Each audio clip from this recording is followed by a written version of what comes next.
Everyone, আসসালামু আলাইকুম। আশা করছি আপনারা সবাই অনেক ভালো আছেন। আমরা সবাই আলহামদুলিল্লাহ ভালো আছি। আরও একটি ব্লগ ভিডিও দেখার জন্য আপনাদের সবাইকে ওয়েলকাম জানাচ্ছি। তো যে পর্দাগুলো বানাতে দিয়েছিলাম আমার ড্রয়িং রুমের জন্য, সেগুলো অলরেডি বানানো হয়ে গিয়েছে। তো সাতকানিয়া থেকে আসার পরপরই আমি এগুলো ডেলিভারি নিচ্ছি।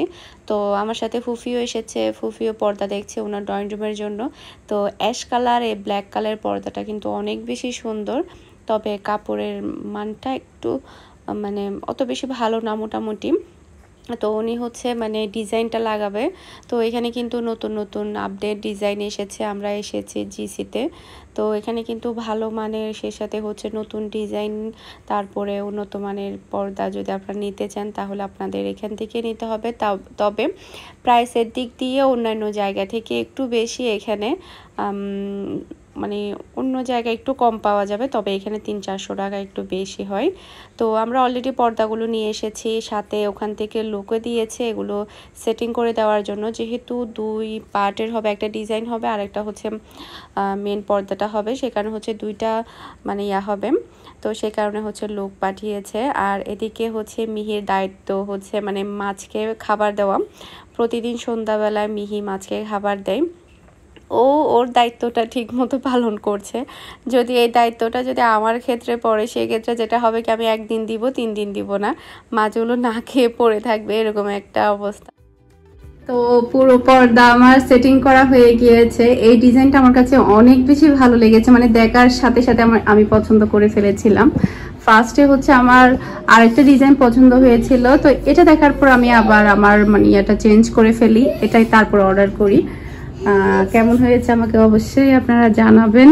এরপরে হচ্ছে এই সাইডেও দেওয়া হয়েছে, আমি খুলে দিই, তারপরে দেখতে ভালো লাগবে। এই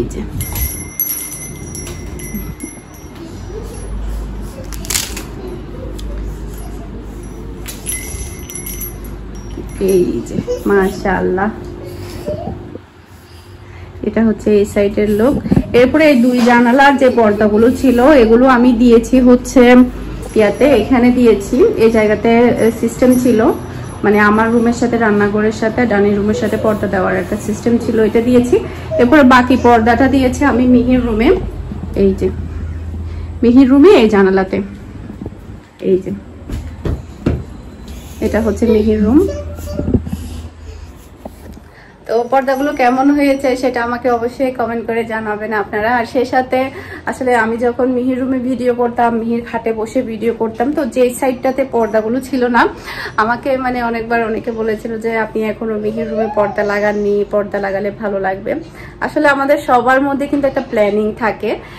দেখা যায় কি, আমি যখন 2 বেডের বাসাতে ছিলাম তখন হচ্ছে আমি সেই হিসাবে পর্দাগুলো বানিয়েছি। এরপর যখন আমি 3 বেডের বাসার মধ্যে আসলাম তখন আমার 2টা জানালার পর্দা শর্ট পড়ে গিয়েছে। যেহেতু আমি 2 বেডের বাসার জন্য নিয়েছিলাম, একটা রুমের পর্দা আমার শর্ট পড়ে গিয়েছে। তো সেই ক্ষেত্রে আমি চিন্তা করেছি না, আমি সেম টু সেম লাগাবো না, আমি ড্রয়িং রুমের জন্য ডিফারেন্ট ভাবে পর্দা মেক করব যখন আমার সোফা চলে আসবে তারপরে।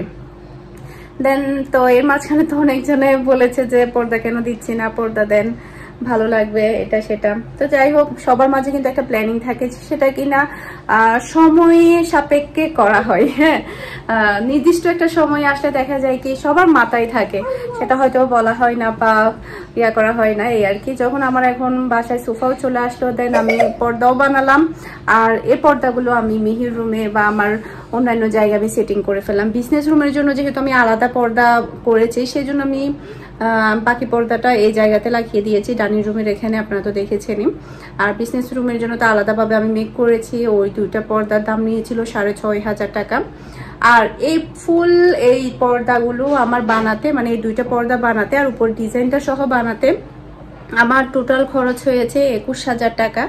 তো অনেকে বলে যাবো তুমি যেটাই করো না কেন, যে জিনিসটাই কিনো না কেন, দামটা বলে দিও, যে এতে করে আমাদের উপকার হবে বা কম বেশি আমরা বুঝতে পারবো। তো অনেক সময় দেখা যায় কি, দাম বললো, অনেকে বলেছে মিথ্যা কথা বলেছি, এটা তো এত টাকা দিয়ে সেল করে, এটা আমি এখানে দেখেছি, 1 মাস আগে দেখেছি এত দাম ছিল, আপনি মিথ্যা কথা বলছেন, আপনি মৃত্যু, এই ধরনের কমেন্ট আসলে দেখা যায় দামগুলো বলতে ইচ্ছে করে না। যেমন ধরুন আমি একটা প্রমাণ আপনাদেরকে দিই, আমি শোকেসের আমাকে বলে ফার্নিচারের দাম জিজ্ঞেস করেছে, আমি ফার্নিচারের দাম বলেছি পরের দিন ভিডিওতে। আমি শোকেসটা বানিয়েছি 50,000 টাকা দিয়ে। তো সেম আমাকে কমেন্ট করেছে যে আর একটু বেশি বললে ভালো হতো, দামটা কম হয়ে গিয়েছে। আমি মানে আলপ ফার্নিচারের ওখানে থাকি, কেরানীহাটে থাকি। আমি এটা 1 মাস আগেও দেখেছি যে মানে এত হাজার টাকা, আপনি আর একটু বেশি বললেও ভালো হতো, এই আর কি। তো এখানে আসলে দাম বাড়িয়ে বলা বা কমিয়ে বলার মধ্যে কোনো আমি কারণ দেখি না। এটা খুবই নর্মাল বিষয় যে এখানে যত টাকা দিয়ে কিনেছে তত টাকা দিয়ে দিই। এমনও হয় যে আমি যেখান থেকে কিনেছি সেখানকার মানুষ আমার ভিডিওটা দেখছে, এরকমও হয়। হ্যাঁ, আমাকে চিনে বা কোনো না কোনো কারণে কারো না কারো রিলেটিভের কারণে কিন্তু আমাকে চিনছে, আমাকে জানে, এই আর কি। তো সেই ক্ষেত্রে এখানে দাম বাড়িয়ে বলার কোনো কারণ আমি খুঁজে পাই না, এই আর কি। তারপরে দেখা যায় কি অনেকে কমেন্ট করে ফেলে, যেমন ধরুন আমার শোকেসের ব্যাপারটাতে আমাকে কমেন্ট করেছে যে আমি দাম বাড়িয়ে বলেছি, 50,000 টাকা বলেছে। আসলে 50,000 টাকার নিচে তো ভালো মানের শোকেস তো পাওয়া যাবে না, সেটা এখানে না, সবখানেই সেম, এটা সবখানেই সেম, সব জায়গাতেই এই। তো যাই হোক, এক একজনের চিন্তা ভাবনা, এক একজনের থিওরি এক এক রকম। মিনহা, তুমি কিছু বলবে? বলবে না? বলবে না মিনহা? তো আমার এখনো ড্রয়িং রুমে অনেক কিছুই রাখার প্ল্যান আছে, সেটাও মানে সময়ের সাপেক্ষে। সবকিছু তো আসলে একসাথে করা সম্ভব হয় না, এগুলো অনেক ব্যাপার স্যাপার থাকে। যা করেছি আলহামদুলিল্লাহ অনেক তাড়াতাড়ি করেছে, আমার কাছে মনে হয়, শুকরিয়া আল্লাহর দরবারে।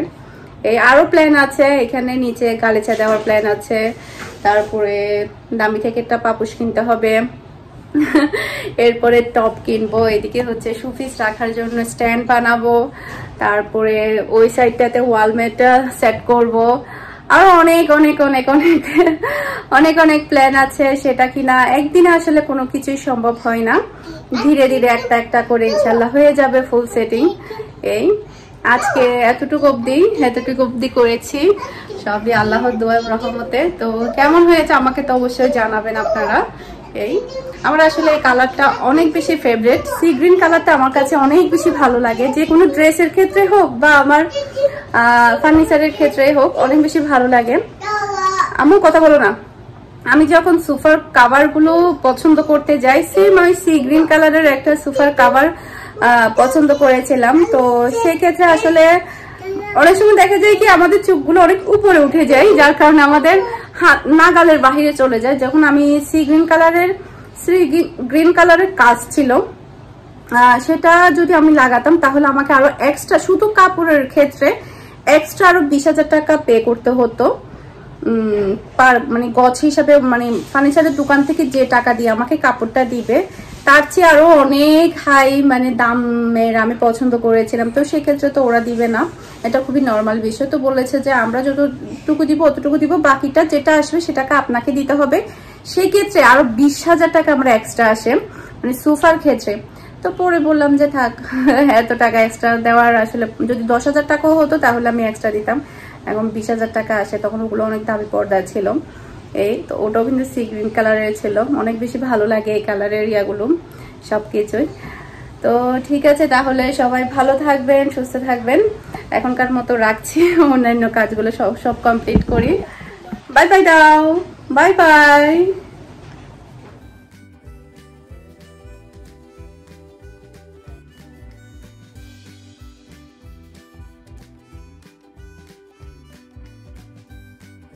আমি ড্রেসের ভিডিও করার জন্য 1 ঘন্টা প্লাস হবে রেডি হয়ে এখানে বসে আছে। এরপরে যখন ড্রেসের ভিডিও করি তখন মিনহাকে নিচে দিয়ে আসতে হয়, কারণ মিনহা অনেক বেশি কথা বলে, দুষ্টামি করে। একবার যখন মিনহা ছিল তখন আপনারা হয়তো ড্রেসের ভিডিও দেখলে বুঝতে পারবেন মিনহা ওখানে কথা বলছিল। তো এই আর কি, বাচ্চা থাকলে দেখা যায় কি ভিডিও করা যায় না। তো এই কারণে কিন্তু আমি লাইভে আসি না, কারণ লাইভে আসলে দেখা যায় একটু নিরিবিলি পরিবেশে লাইভে আসা দরকার, যার কারণে আসলে লাইভে আসা হয় না। যেহেতু আমার একটা ছোট বেবি আছে, সেটা অবশ্যই মাথায় রাখতে হবে।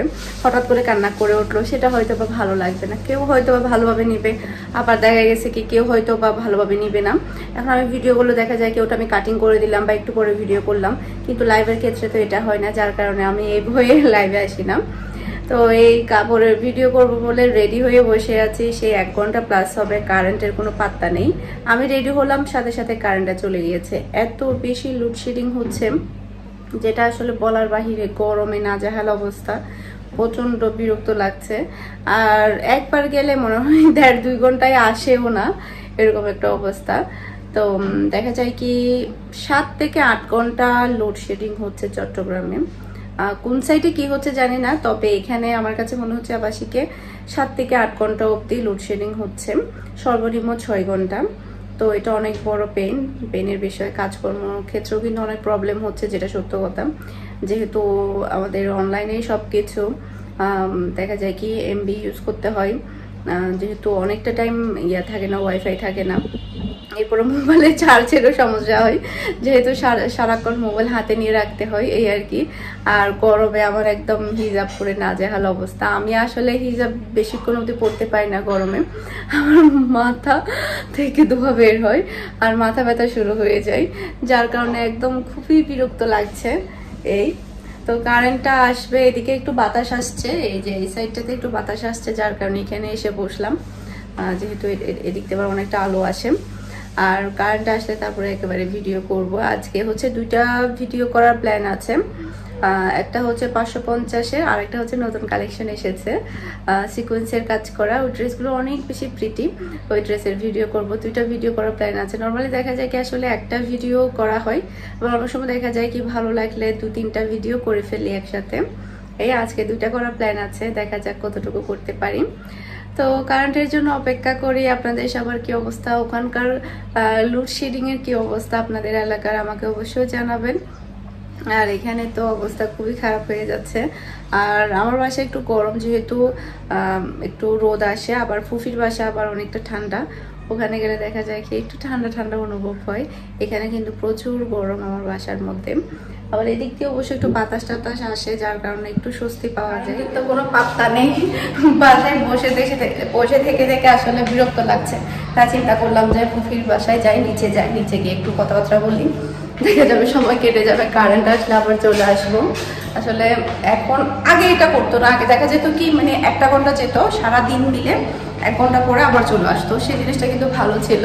এখন অতিরিক্ত, এখন তো সব জায়গায়, একদম সব জায়গায় এই সমস্যাটা হচ্ছে। আর কারণ আইপিএস, অনেকে আমার খুবই বলছে আইপিএস লাগাতেন, আইপিএস লাগানোর চিন্তা ভাবনা করছে, কারণ এই ব্যাপারটা আসলে পসিবল না থাকা। আইপিএস লাগালে দেখা যাবে কিছুটা স্বস্তি লাগবে, এই আর কি। এটা হচ্ছে সন্ধ্যার পরে আজকে আমি আর ফুফি গিয়ে 2জন মিলে বাজার করে নিয়ে এসেছি। যেহেতু কয়েকটা দিন বাহিরে ছিলাম, সেক্ষেত্রে বাজার একদমই শেষ হয়ে গিয়েছে। আসলে আজকে কারেন্ট এত বেশি ডিস্টার্ব করেছে বলার মতো না। এখন কিন্তু প্রচুর পরিমাণে কারেন্টের ডিস্টার্ব করে, যেটা কিনা আসলে সহ্য করার মতো না। তারপরও কি করার, চলতে তো হবেই। তো আজকে মাছ এনেছি হচ্ছে কোরাল মাছ, তারপরে হচ্ছে বড় বড় তেলাপিয়া মাছ, এরপরে হচ্ছে চিংড়ি মাছ। ওরকম আর কোনো ভালো মাছ পাইনি যেগুলো কিনা আমরা খাই, তো যার কারণে এগুলো নিয়ে চলে এসেছি। এরপরে হচ্ছে সবজি কিনেছি কয়েকটা আইটেমের, যেগুলো খাই আর কি। তো এমনিতে কিন্তু বাজারের মানে দামের পরিমাণ কিন্তু এখন প্রচুর অন্যান্য সময়ের তুলনায়। আগে যেখানে দেখা যেত কি মাছের কেজি এরকম থাকতো 50 থেকে 100 টাকা, তো সব কিছুই বেড়ে গিয়েছে। আর বাজারের বাজেটও দেখা যাচ্ছে এখন বেশি, মুদির বাজারও দেখা যায় কি আগে যে পরিমাণের খরচ হতো এর চাইতে কিন্তু এখন অনেকটা বেশি খরচ হয়। তারপর কি করার, কিছুই করার নেই। আজকের মতো বিদায় নিচ্ছি, সবাই ভালো থাকবেন। আসসালামু আলাইকুম।